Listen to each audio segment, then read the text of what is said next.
Ngricat dhe akulli kanë përfshirë qarkun ndibër. Në disa zona të thella temperatura gjatë natës kanë zbritur deri në -10 gradë Celsius. Si pasojë janë shfaqur probleme në furnizimin me ujë të pishëm në disa fshatra të thella.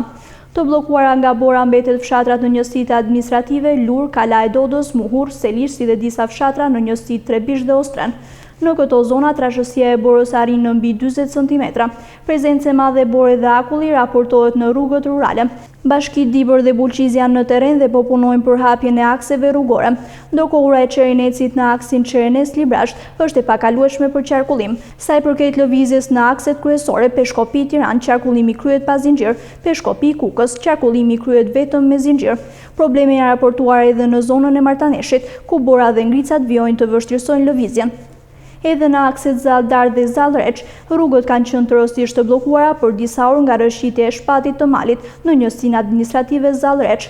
Si pasojë rrëshqitjeve, Bashkia Dibër ka punuar gjatë gjithë natës për pastrimin dhe hapjen e rrugës që lidh zonën me qytetin e Peshkopisë.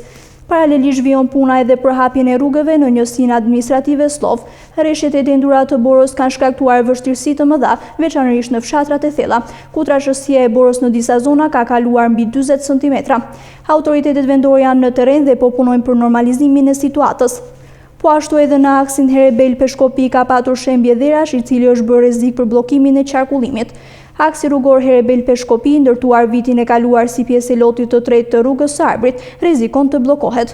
Një masiv i madh dhe uji është drejtuar rrugës duke ngushtuar hapësirën kaluese të automjeteve. Aksi në fjalë është pjesë e rrugës së Arbrit dhe i ka kushtuar buxhetit të shtetit mbi 10 milion euro.